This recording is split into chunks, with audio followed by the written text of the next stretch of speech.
Olá pessoal, fazer aqui umas considerações sobre o livro Reflexões sobre a Revolução na França, de Edmund Burke. Edmund Burke é considerado o pai do conservadorismo moderno. E eu vou falar um pouco da obra dele no contexto. Essa obra foi publicada em 1790, então no calor da Revolução Francesa. Ele escreve e a revolução continua e piora, passa pelo seu pior momento, pelo momento de terror. E ele meio que fez uma previsão disso, diante do que já estava acontecendo. Ele faz a obra a pretexto de escrever uma carta para um conhecido seu que vivia na França. Mas na realidade ele escreveu um ensaio formidável, que é um dos clássicos da história das ideias políticas, que merece estar na biblioteca de quem estuda essas questões de poder, de Estado, de governo, de história das ideias políticas. Então, gente, eu vou fazer uma breve consideração aqui para dizer o seguinte. A primeira coisa é que, naquele período, na França, você tinha uma monarquia também cruel.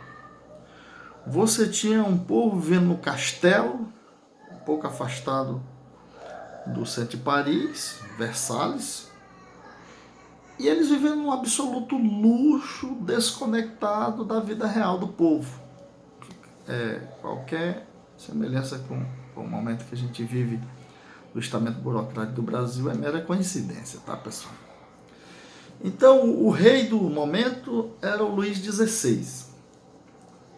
E a esposa dele era Maria Antonieta, uma mulher tão insensível com a realidade dos pobres e do povo que foi apelidada de a Senhora Déficit, uma vez que ela era um trator, ela era uma devoradora de qualquer bem, de qualquer recurso.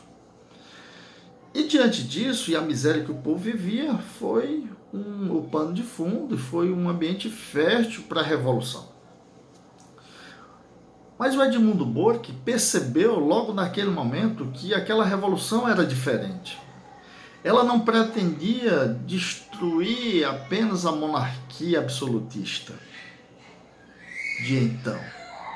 E não se assemelhava, ou apenas se assemelhava, mas tinha muita diferença com as revoluções conhecidas pelo próprio autor Burke, como a Revolução Gloriosa, que na realidade para ele era uma contra-revolução, uma vez que tirou um tirano do poder, e a Revolução Norte-Americana, a Revolução dos Estados Unidos.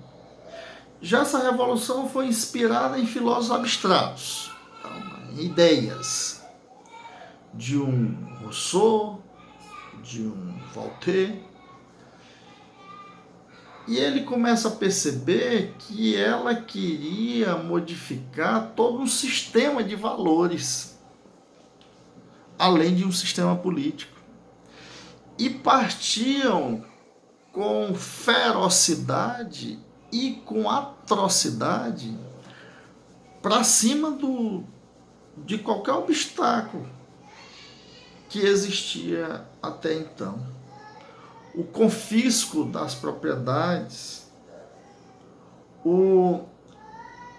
a matança de nobres, do clero, e em seguida também vai acontecer que os reis vão ser decapitados, o próprio Luís XVI e a rainha Maria Antonieta.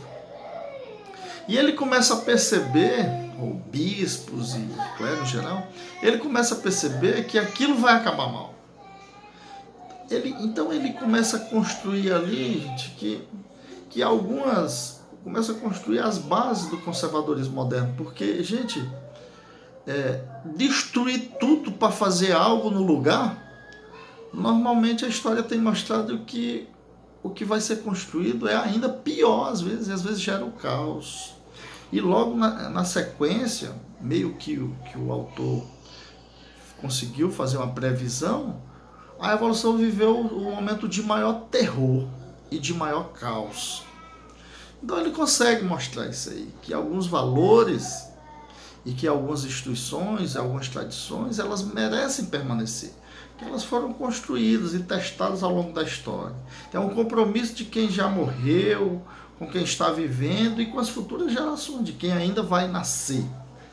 E que ia acabar mal aquele contexto de coisa que estava sendo inaugurada ali com a Revolução.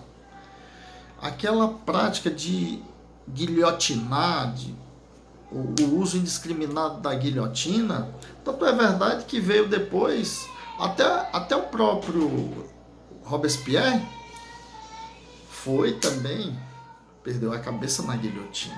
Então ficou uma coisa insustentável, incontrolável, uma insegurança política absoluta.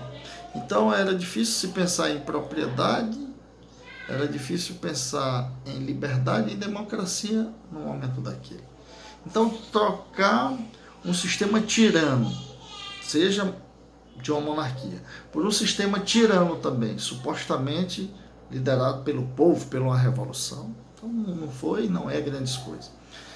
Então é preservar o que há de bom, que já foi testado historicamente, e reformar aquilo que não funciona, o que é injusto. E aí é a obra, as reflexões, tem aqui uma edição muito boa, e o prefácio do João Pereira Coutinho. Quando vocês tiverem a oportunidade, não deixem de ler, tá bom, gente? Estamos aqui, vamos nos munir de leitura para criar um antídoto contra as mentiras da esquerda, não é verdade? Boa noite a todos.